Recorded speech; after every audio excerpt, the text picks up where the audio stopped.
Pozdravite Saru Marković, jednu od autorke filma.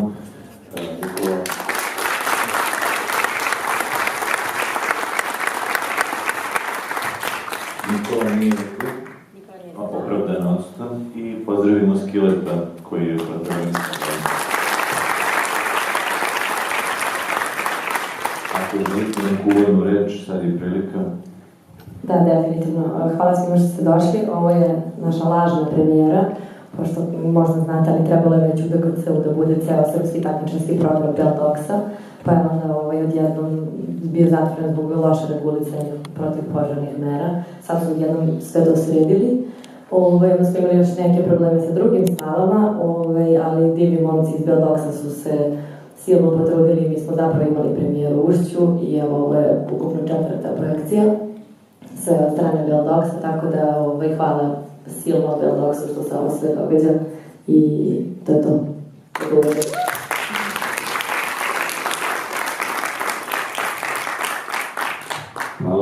Na WhatsApp slike bila jedna sahrana 100 km od Beograda i pratili su 3 automobila i onda samo kao na fotkama vidiš lika koji ide kroz onu travu i šumu i kao uvek su tu.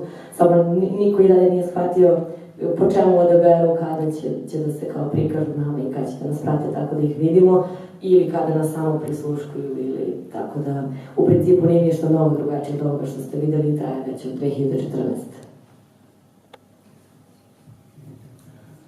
Ja bih malo probao sa optimističnim tonom.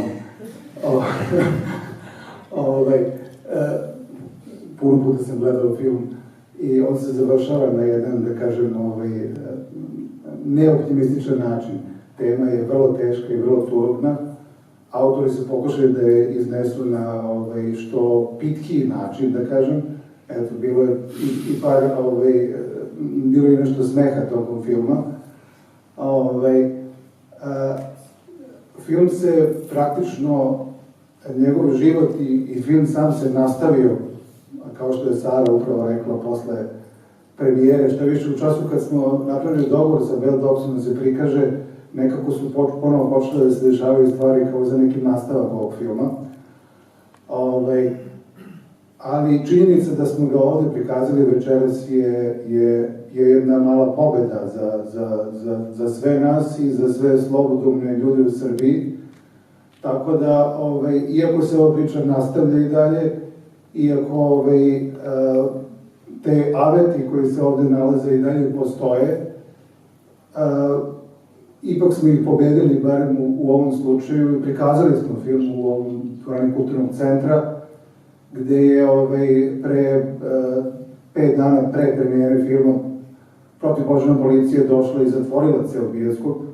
Nismo verovali da tako nešto može se dogoditi zbog jednog filma, ali ono što se kasnije događalo definitivno govori da to jeste bilo zbog jednog filma. Tako da činjenica da smo sada ponovo ovde je ta optimistična stvar koju sam teo da vam kažem.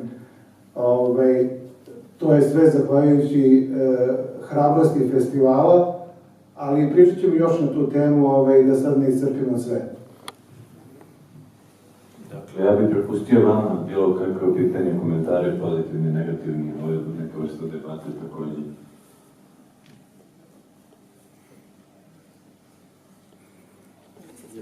Evo ja bih pitao, da li postoji mogućnost da se nešto još više uradi, da li si imao u planu da se još nešto više uradi, jako mi je drago što sam dosta stvari saznao, inače moram da priznam svima pa i vama, preko Instagrama sam saznao za ovaj film i kako sam video samo neki uvod i rečenicu, rekao sam sebi da, to je to, želim da vidim o čemu se radi, znao sam da je nešto jako poučno i zanima me stvarno da li će biti u planu da se prikazuje još nešto o ome, da se više udara na medije, da se mnogo više ljudi obavesti o ovo.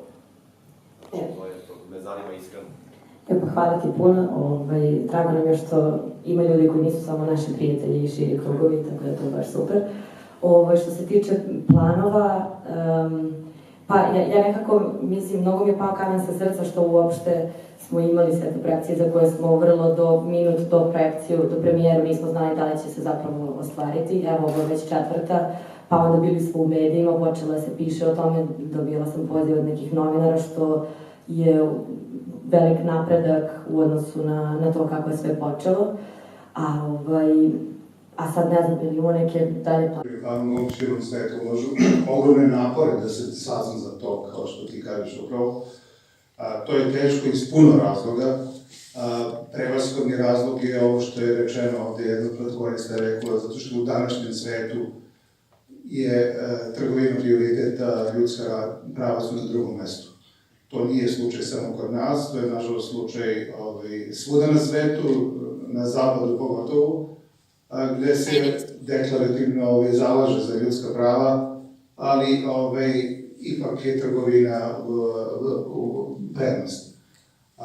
Znači, postoje različite aktivnosti, ljudi koji vežbaju Falun Gong aktivista, počeo od banalnih stvari kao su deljenja flajera na ulici do snimanja filmova, primativnih filmova na ovu temu. Ko zna, možda na Bell Dogs dođe još jedan takav film sledeće godine, ako budu htjeli da dožive opet ovako nešto.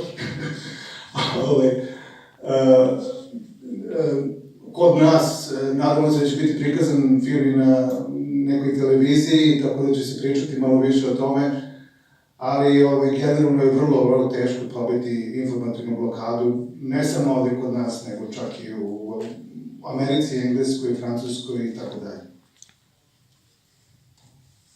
Bilo je još jedno pitanje iz sredine. Aha, okej.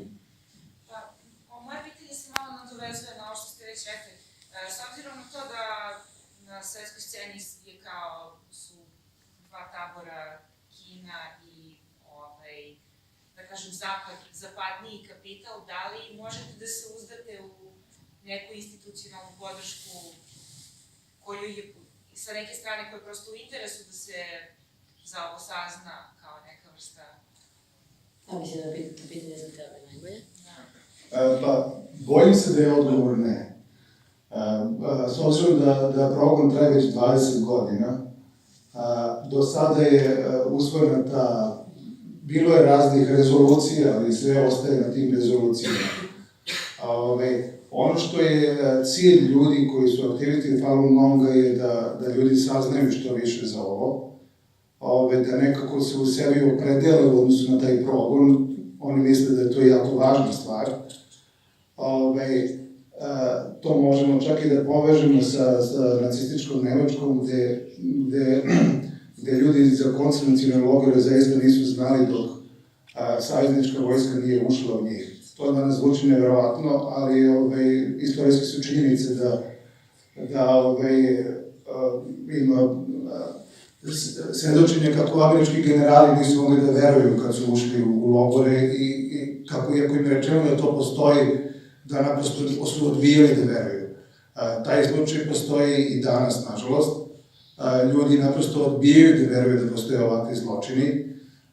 Ne postoji ni jedna politička strana čiji je interes da razotkriva te zločine dan danas, uključujući Ameriku koja je u ovom času u nekom trgovinskom ratu sa Kinom, ali kao što vidite, tu niko ne pominje i dalje ljudska prava, opet se svodi na trgovinu i takve stvari. Ali, opet kažem, ja sam optimista, te stvari će se sigurno promeniti. Postoje mnogi ljudi koji ulažu ogromne napore u to, od nevladine organizacije, ljudi koji vežbaju ovo. Tako da, kao što smo pobedili ovde u ovom slučaju, u ovom malu bioskopu i ovoj maloj zemlji, sigurno da ćemo na kraju pobediti i u celom svetu. Strančevi su optimisti. Da li imaš pitanje? Ovako sam ovaj bih, možeš reći. Ko je? Šta? Ne čujemo. Mislim da ste rekli gospodinu da... Aha, ne. Ok. Pitanje sa i strane što se tiče umešanosti vojske, znači, govorimo o problemu koji je bukvalno vezan, znači, za kinesku vojsku i da li govorimo o nekim imenima, to su pre svega glavni ljudi koji su vezani za, što je to očigledno, tako ogroman problem, pre svega vezan za trgovinu organima, znači, vi u vašoj organizaciji imate imena koje su u pitanju, odnosno da li se priča o tome ili je, da kažem, institucionalizovan zločin, to mislim kao vojska je u pitanju i na vojsku se odnosi pre svega da su oni umešani u tu vrstu, pre svega vezano za trgovinu organima. Nije u pitanju samo vojska. Znači, progon je naredio jedan čovjek, Jiang Zemin, vidjeli ste ga ovde. U trenutku kad je to se desilo, mnogo ljudi oko njega, u njegovom okruženju je vežbalo Falun Gong. Drugi čovjek Kine, tadašnji premijer, je apsolutno bio protiv progona, ali Kina je država koju upravlja jedan čovjek, tako da ono što je on naredio, oni su morali da slede.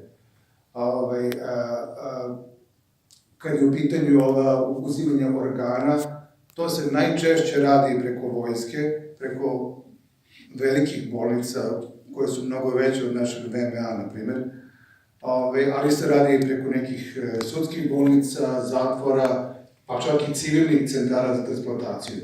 Znači, vojska je instrument u svemu ovome, a onaj ko predvodi sve to je Jiang Zemin, to je sasvim jasno i nesporno. A videli ste ovde i trojicu njegovih, videli su fotografije u filmu, trojicu njegovih pomagača koji se smatraju jednim od glavnih krivaca za sve to. Zanimljivo je da su sva trojica u zatvoru u ovom času, jer kad je sadašnja kineska garnitura došla na čelu sa Xi Jinpingom, oni su napravili neku vrstu političkog obračuna sa Jiang Zeminovim ljudima i većina njih su sada u zatvoru, naravno zbog korupcije, a ne zbog zločina. Tamo se ne ide u zatvor, ako ste član partije zbog nečeg drugog. Jiang Zemin je slobodan, vrlo je star, ima 91 godinu. Ako me pitate zašto sadašnja garnitura nije prekinula progon, nažalost nemam odgovor na to pitanje. Jasno mi je zašto, mislim, država ne može da prizna svoju grešku, jer ako prizna svoju grešku, pogotovo takva država, onda je na neki način priznala i svoju slabost. Mislim da je to osnovni razlog zašto progon i danas traje i to, boga mi, koliko ja znam, sa nesmanjenom žestinom.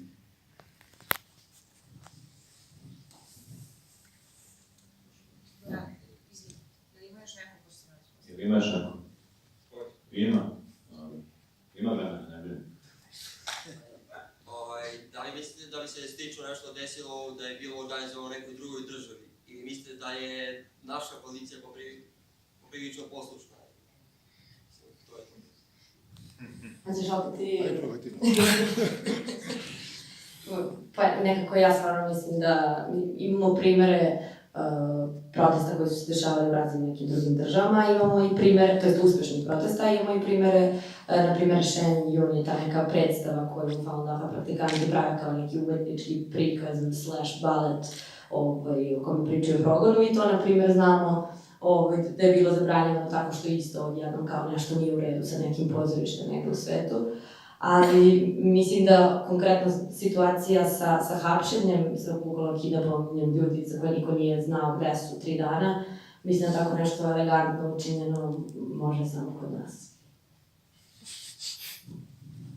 Pa da, prilike se ja slažem s tim. Znači, pritisci postoje svuda, to da se razumemo.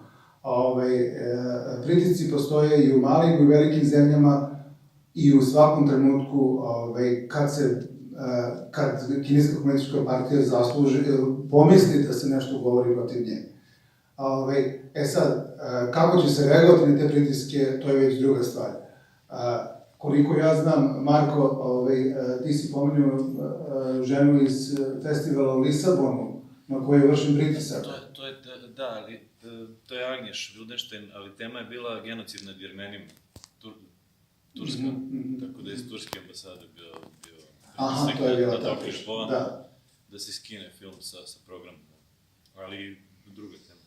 Mislim da je država pitanje. Znači, oni svakako vrše pritisak, a naša država, nažalost, reaguje kao neka banana država i praktično uvozi taj kineski totalitarizam kod nas. I to je sad jedan novi problem za jednu novu temu, koliko te kineske investicije su uopšte isplate kod nas i da li su nam zaista potrebne ako sa njima dolazi i autoritarni režim. Mi smo imali svi iskustva u više navrata, pogotovo mi stariji sa raznim oblicima diktature, i definitivno nam nije potrebno nešto slično ponovo, da bi nam pravili mostove, autoputeve i tako dalje. Ali, kažem, to je sad jedna sasvim druga tema. Država Srbija definitivno ne postupa dobro kad sluša diktat Kine i ne ponaša se kao nezavisna država. To je moje mišljenje kao građanina. Sad. Pa ja nemam informacije koje ću pitati vas, ali da li u Kini postoji neki dijalog na ovu temu, osim te propagande koja se vrši? Da li se u javnosti iko izjašnjava malo drugačije o tome? I da li postoje još neke demografske grupe koje su na sličan način problemne?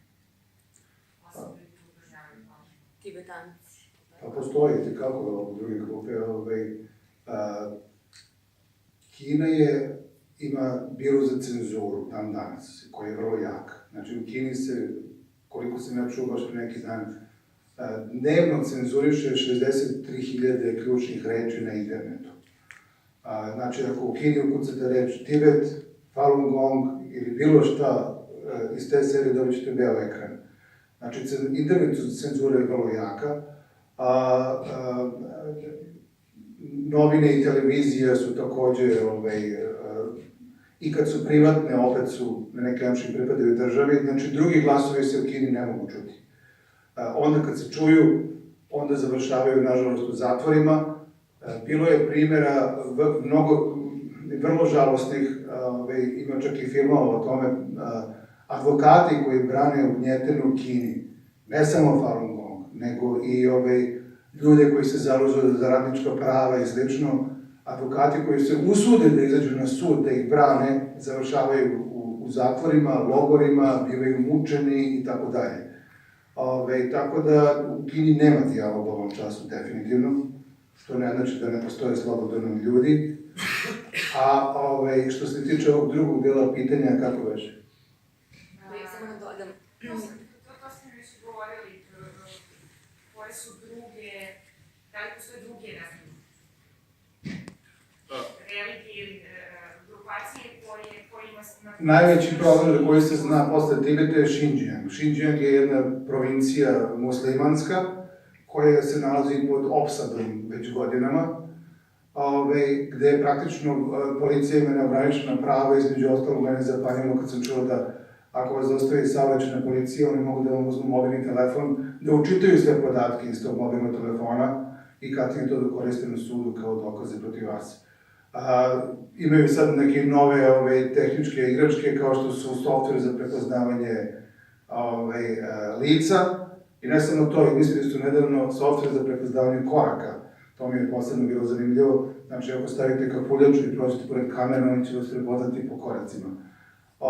Znači, u poslednje vreme se koriste razne tehnološke naprave da bi se sprovodio totalitarizam i Xinjiang, Tibet i Falun Gong su 3 najprogonjenije grupe, ali ima ih još puno. Ja sam samo htjela da dodam da jedan od prvih filmova koji smo mi gledali na ovu temu je film koji je bio možda čak i kvalifikovan za Oscar, ali tako, samo imao neki problem, bio je srednji metar, ili tako nešto. I tu su pričali mnogo više nego u našem filmu ova dvojica iz Evropskog parlamenta, David Kilgore i Matas, i Izraelac koji je pisao tu knjigu isto, mislim, Amer.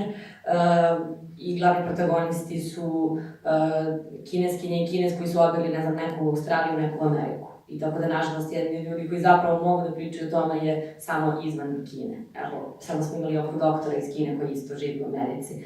Tako da, mislim da jedino ljudi s polja mogu zapravo da pričaju o ovome. Da li ima još pitanja? Zanimljivo ste u toku projekcija koje ste imali ovde, gde ste prepoznavali neki prijatelji koji su vas pratili tokom izrade filma, nisu prisustvovali barem projekciji, možda aplaudirali na kraju. Videli smo, ja sam zoomirala na kraju. Na kraju premijere, bila je neka fotka i onda sam malo zoomirala i videla predstavnika kineske ambasade, tako nam je neko rekao, kao i predstavnika DB-a. Njega smo isto prepoznali. Sada sam videla dvoje Kineza koji su otrčali čim su se upalila svetla, ali i ove naše drage. Mislim, njih ima dosta, bar jedno 30-ak sigurno se izmenilo samo od ugla Svetogorske do ne znam, Terazija u mom ličnom iskustvu, tako da ima njih dosta. Da. Da li prilikom posete kineskih lidera nekoj evropskoj zemlji, da li se desila neka akcija ili neki protest od strane aktivista?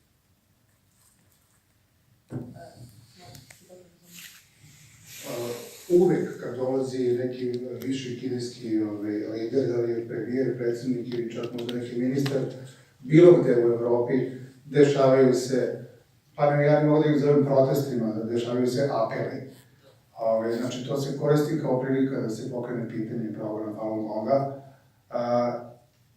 Međutim, u 99% slučajeva ne postoje problemi.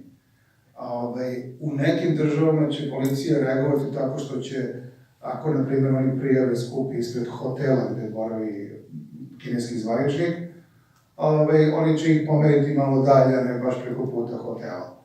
Znači, oni takve stvari rade. I da budem iskren, naša policija to isto mogu da uradi u ovom slučaju, vidite umesto da zabrane, mogu su da kažu aktivistima dobro, idite na Košutnjak pa držite transparente. Ali to nisu uradili, zašto nisu uradili ne znam. Možda će vam biti zanimljivo i ovo, to nije deo filma, ali na RTS-u je ove iste godine, znači je bilo 2016. bio kineski predsjednik. U junu, u septembru te godine je tadašnji premijer Vučić imao intervju na RTS-u i rekao je neki su hteli da protestuju protiv kineskog predsjednika, ja sam lično rekao ne. Ovo se i uklopalo u ono što su mi čuli od ovih dobrih ljudi u policiji ovde, znači svaki je govorio naređenje iznad, odakle govorili su jako visoko. Ti ljudi koji, uključujući te ljude koji sede na ovim projekcijama našim i te ljude koji su iza nas i tako dalje, mislim da oni naprosto nisu informisani. Oni ne znaju ništa o Falun Gongu, oni znaju vrlo malo o Kini i mi se trudimo koliko god možemo da im što manje zameramo, da se što manje ljutimo na njih, što ponekad nije lako, ali i taj koji je to naredio jer i sam nema informacije. Ja bih vrlo rado seo s njim, popio kafu i ispričao šta je Falun Gong, ali ne znam kako da stignem do njega. Ne sumnjamo.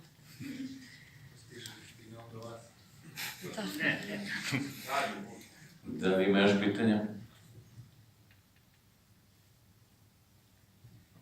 Da. Ja sam htio da upitam, pošto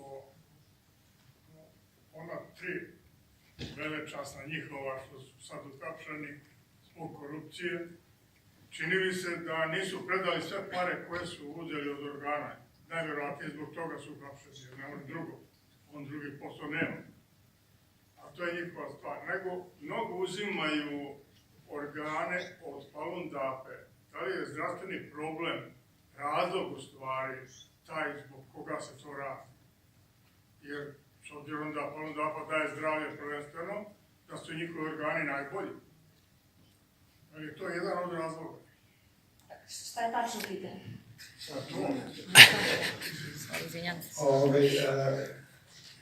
Podaci od dva gospodina Kilgora i Matasa, ovih Kanadžana koji su ispovedili istraživanje, je da je preko 90-95% organa koji su uzeti na taj način dolazi od Falun Gonga.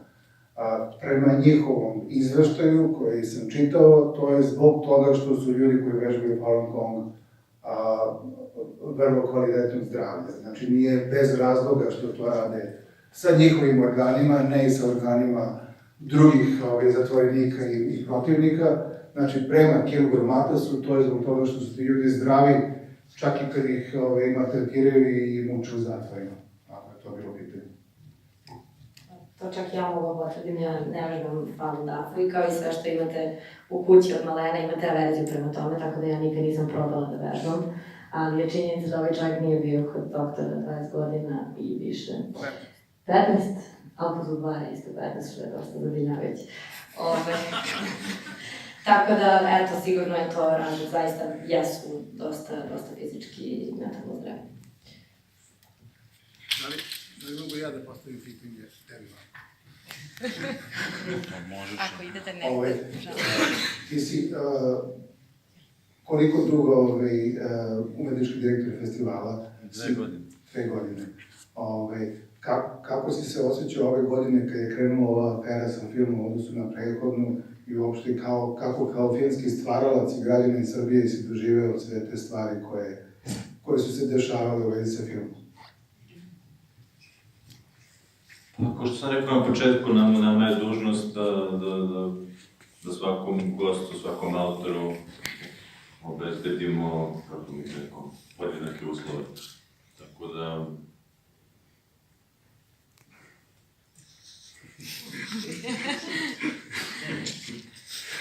Mogu je da ćutim malo, ali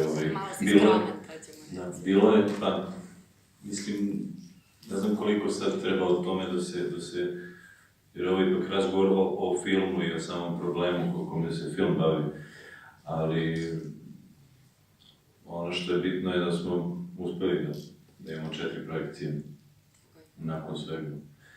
Ne mogu da kažem da mi nije bilo stresno ceo taj proces, ali to je posao. Pa ništa, ako više nema nikakvih pitanja, ja bih volila da vam se zahvalim. Još jedno pitanje. Pa ja bih htio da pitam, malo na pamet, da li ljudi koji su u Falun Gongu u svetu ili kad se u Kini, nije važno koliko ih ima ili vodeći ljudi, da li su stupili u kontakt sa nekom međunarodnom organizacijom za zaštitu ljudskih prava ili sa bilo Kina, porazgovaraju o tome da se nešto uradi u globalnom smislu u celom svetu. Da li su pokušavali da stupu u kontakt sa nekim iz međunarodne organizacije za ljudska prava ili da se priča o tome? Apsolutno, to su sve ljudi koji su prvo morali da pobegnu iz Kine, pa onda da se obrate nekim nevladinim organizacijama koji se bavaju ljudskim pravima ili u slučaju u Evrope, ovde u Evropskom parlamentu, koga ste čak i vi kontaktirali kada su apelovali da se pronađu praktikanti. Znači, to je, na primjer, bila referentna institucija koju su se oni obratili, a u Kini ja nemam. Naravno, Amnesty International i sve Human Rights Watch, tako dalje, mi svi znaju za ove stvari. Ovdje kod nas, na primjer, Jukom prati ovaj naš slučaj bez prestanka, ali šta da vam kažem, oni su podneli dosta tužbi protiv policije vezano za ovu stvar, ali to se dešava već 4 godine, predmeti stoje na svom početku i apsolutno se ništa nije desilo. Znači, što se tiče sveta, definitivno ove organizacije za ljudskih prava pomažu koliko god mogu, širenje svesnosti o tome, ali one zaista ne mogu ništa više da učine. Evo, možda ja mogu samo za kraj da se zahvalim zvanično, puno puta se zahvalio, ovaj put i zvanično festivalu, znači i Mladenu, i Igoru, i Mari, i Mladenu pre svega, kad smo ušli u sve ovo, i jedan od njih mi je rekao, ja sam ga pitao da li shvata da će imati probleme, on je rekao, ma oni neće ni znati. Međutim, oni su znali, i posle jednog starijnog intervjua u Danasu su krenuli vrlo ozbiljni pritisci. Te pritiske sad neću nabrajati, ali hoću da kažem da je festival stvarno junački podneo te pritiske.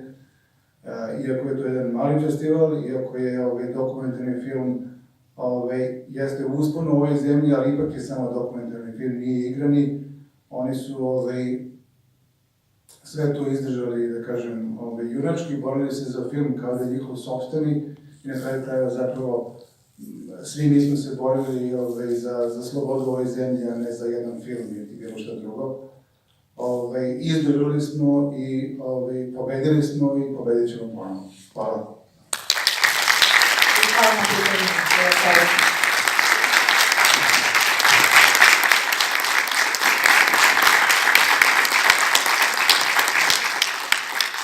kažem, nismo tako mali festival. 121 film, dosta. Hvala Bogu.